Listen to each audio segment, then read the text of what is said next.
Well, thank you all so much for being here. We really appreciate you all coming, especially on short notice. I really want to thank Chief Roger Esparza. He is the Chief of the Emergency Services District 2, has been in that role for over 17 years, and is just very knowledgeable and resourceful when it comes to a lot of the fire safety concerns that I'm going to be raising today. But we decided to call this press conference this morning because there are very serious concerns that have emerged regarding a recent federal government property acquisition in East El Paso County.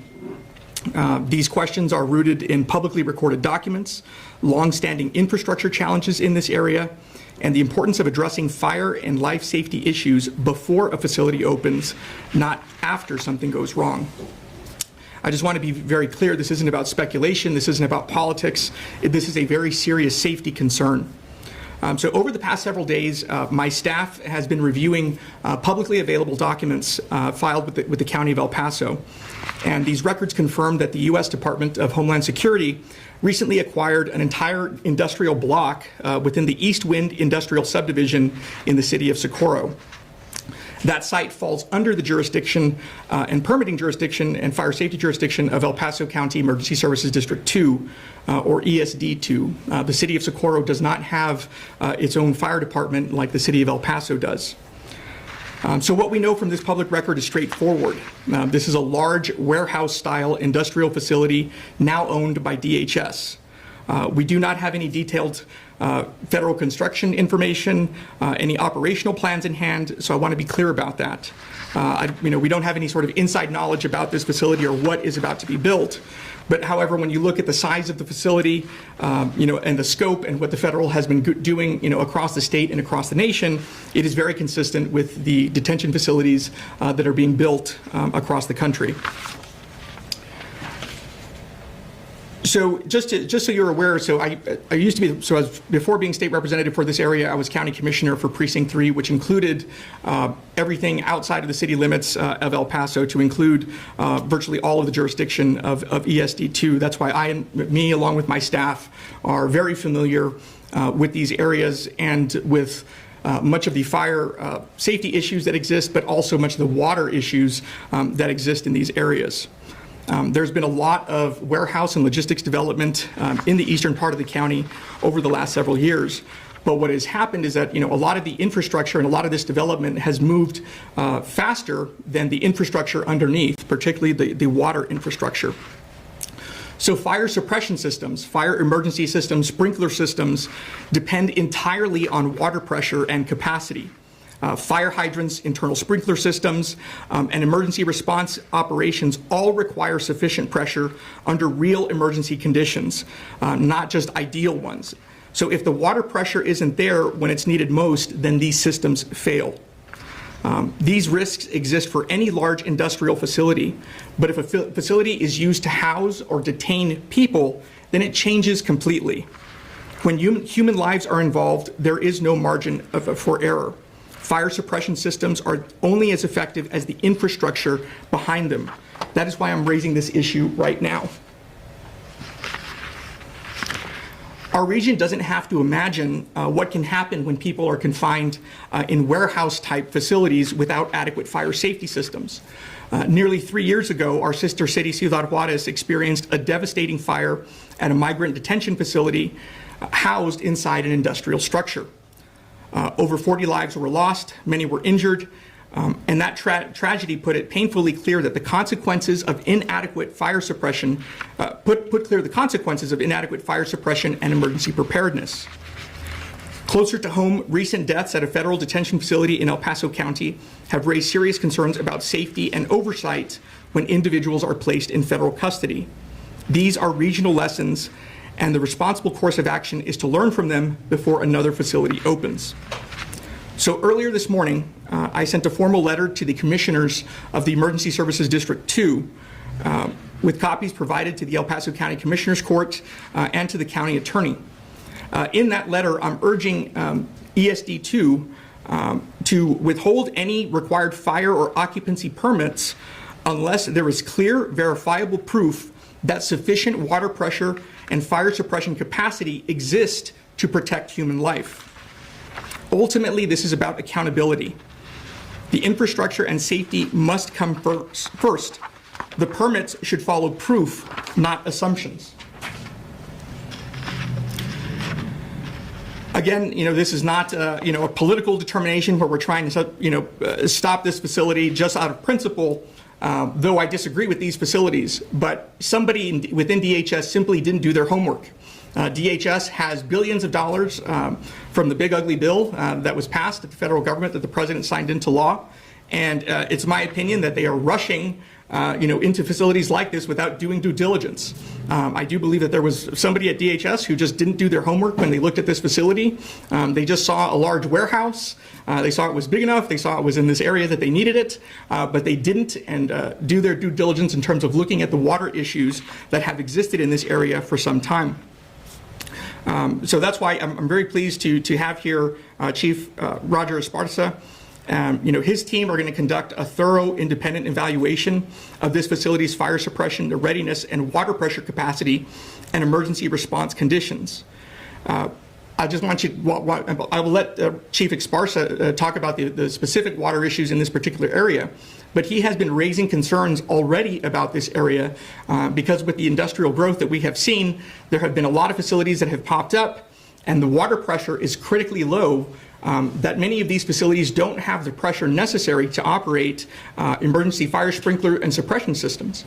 So again, when you're talking about a facility that has the potential to house thousands of detainees, it raises the stakes significantly. And so the chief can talk about this, but this is something that he has been raising for some time. And when it comes to this particular facility, nobody has contacted the chief, nobody contacted the emergency services department, nobody contacted the city of Socorro. Again, somebody just purchased this facility without doing any sort of due diligence when it came to this very serious emergency situation in the fire suppression systems. So without further ado, I'll turn it over to Chief Esparza. Again, he's a 17-year veteran as chief here with the Emergency Services District and has very intimate knowledge about the water infrastructure in this area and how it affects preparedness, emergency preparedness when responding to fire emergencies in the area. Chief, thank you so much for joining us. Good afternoon. Thank you for having me. Just want to address a couple of things that the state representative brought up is that in those areas we are seeing a little bit of a drop in pressure when the new facilities are coming up, getting a lot of phone calls to our office that they don't pass inspection on the sprinkler system due to the lack of potential pressure on the water system. So as we continue to add more people, more facilities, then it's concerning to us, and I've been saying this for a couple of years already. I don't know exactly which facility was purchased, but I know that the facilities that we did have a permit for the shell of it, but at the end, it's the end user that has to modify it for its intended use. So with that going said, is we have not seen any permits. My office is getting calls for why are we allowing this, and we don't know exactly what we're allowing because we don't have any permits coming yet. Any questions for me? So I do have a question. In that area, I believe it's the Lower Valley Water District that's in charge of the water source in that area that we're speaking about. Have you spoken with the Lower Valley Water District about this issue? We have. What was that conversation like? They just need more growth in their above ground tanks, and they need to analyze that. So with the Lower Valley Water District, the water for that area isn't sufficient? Right now, it's not. Based on what I've been seeing from the subdivision that's going up on Nuevo Hueco tanks area, all those warehouses that are there, those are the ones that are already struggling. So they're all looped into one, and there's different lines that come in, but those could be potential problems. So the more growth we see, the more problems we're going to see. Chief, I guess one question then Yes, is, has there been any discussion about how it was allowed to have those properties built there, and then also what kind of pressure system is needed in order to service buildings like that? So anybody can build a facility that big because they're empty. So we can't tell them what they need because we don't know what's going in there. Now, from what I'm hearing, that's going to be an institutional facility that's going to house, in other words, I'm going to say it like this, they're immigrants, right? But they're going to be detained without free will. So it's considered an institutional facility. The facility must be sprinklered to meet the requirements of an institutional facility. At this point, do you believe that even the sprinkler system would be enough to handle any kind of emergency situation? Well, right now, we don't even know which facility it is, so I can tell you with certainty that what it has in it.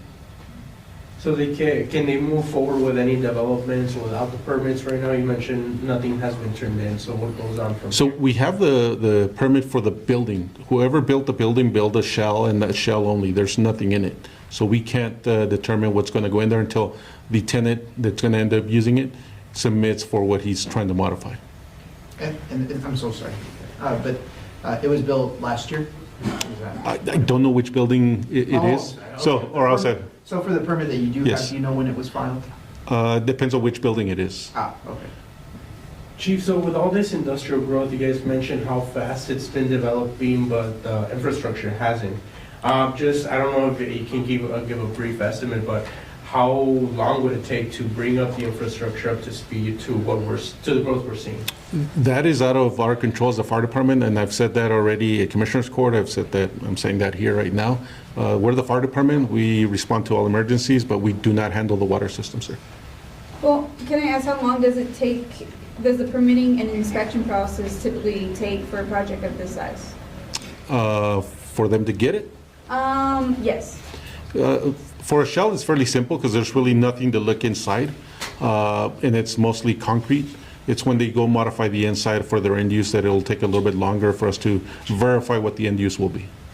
It could take upwards of a couple of months, 6 months maybe. So this may be a question for Representative Perez. Representative Perez, just, considering the parameters of a permit like that, I mean, do you sense that? Well, so our intent and my intent, and the reason why I sent this letter with urgency is because now is the time to act. And this is what I conveyed to the chief.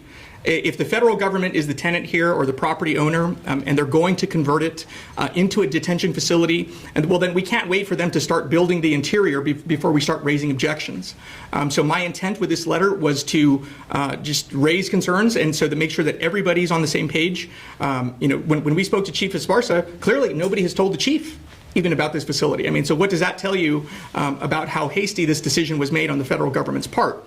So my intention was to inform the authorities that be, individuals like Chief Esparza, who are very familiar with the risks in this area, the ESD commissioners, who also serve and oversee the emergency services district for this area. I also wanted to put on notice the county commissioners court and the county attorney, because they are going to have to start looking into this to see any and all action that could be taken. If the federal government, DHS, decides to be difficult, as we have seen that they try to bully their way and build these facilities, we are looking at a very serious, life-threatening situation should something go wrong. And so we just need to make sure that all of the safety mechanisms are in place and that there is accountability. So again, that was really our intent, was just to raise the alarm bells now before it's too late, before they start constructing more elements of this facility, so that the ESD, if necessary, need to take legal action, they can do so. If the county or the county attorney, has the jurisdiction to take legal action, they can do so. Also, the city of Socorro, this is within their jurisdiction. So I suspect there are many people that that have the potential to have their hands involved in this moving forward. This was just intended to raise the awareness immediately and bring everybody up to speed on this fire hazard that exists. Representative Perez, I mean, it very much sounds that, that this is exactly going to be where DHS is going to have this large detention facility. I mean, do you just know it, or? Well, again, so this is, our the information that we're going off of is based on publicly available information. It's based on records that have been filed with the county clerk's office, and the Department of Homeland Security it appears to be purchasing this facility, and again, that's according to information. The federal government, as we have seen, have not been very good partners with other jurisdictions, throughout the country. We have seen in Minnesota and Minneapolis, what's happened there. So they're not talking to anybody. So that's why, we just have to go off of this information that we discover, and it's through our own cooperation that we're going to have to do all that we can to again ensure that all the safety and protocols and permits are in place. But again, as the former commissioner for that area, I can just tell you that, and again, as the chief can tell you too, it's just the water pressure there. It's, as he was saying, there have been other issues where he has been in meetings, where the water line just currently, it wasn't intended to house large facilities like this. And as the growth has grown, even here, put it this way, even here in the city of El Paso, you were seeing just how much investment is needed to keep up with the infrastructure and the billions of dollars that have to go into underground infrastructure within the city of El Paso. And that's when you have an entity like the PSB that has significantly more resources than someone like Lower Valley Water District. So again, it's just, water infrastructure is just a challenge, especially with all the growth that has gone eastward. But again, so it's just, it doesn't take a lot. Again, I just feel like somebody at DHS just didn't do their due diligence in looking at this particular facility and the water should be for the chief. Talk about, you said a shell, right? Yes. Empty. Talk about the buildings that are full, like Amazon, and, there's a lot of people and there are a lot of flammable stuff. Are they in danger? I'm not aware of the Amazon because it's not in my jurisdiction, sir, but I can tell you that that's fully sprinklered and the people are minimal because it's mostly robotics in there. What about the supporting of warehouses around Socorro that support Amazon? A lot of them are very minimal to no people, and that's where we have to go by. So different requirements for different uses. But that being said, you don't know what's going to happen moving forward anyways, right? I don't know which facility we're looking at. I don't know what their intent is. All I know is that the Department of Homeland Security has purchased a building. That's We all I don't. know. That's all I know. Okay. Chief, I'm not sure if you can answer this, but how does it start affecting residents in that area when these large warehouses start affecting the water pressure? Not sure if you can. Well, a lot of times they'll start to see a little bit of a drop while in construction, and if there's a water main break in the areas, and they'll start to see discolored water, things like that. We'll start getting phone calls, but it's going to happen a little bit. So as we use water for consumers, there is that water for them.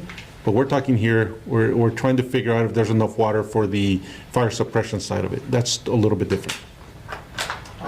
For Representative Perez, and you kind of somewhat alluded to it, but you talk about raising the alarm so the local powers that be can start seeing what they can do. How feasible do you find it for the city of Socorro to do something similar to what the city of El Paso just did, but blocking from any type of detention facilities like that being developed as you guys trying to get ahead of this? Well, I mean, unfortunately, this purchase was made, and see what's happened in the city of El Paso is oftentimes these purchases are made before the zoning is in place. So it's very difficult for cities. So City of Socorro and El Paso have very close, almost identical power and jurisdiction over these types of issues. But if there was a purchase before certain development policies were put in place, they can't retroactively create a policy to stop it from going. They can certainly do something moving forward because, I mean, it's, again, these are water issues that exist, throughout their service area in the Emergency Services District. And that's the whole purpose of zoning, is that you don't want, a facility come in that is completely unfeasible or incompatible with things like water shortages in the area.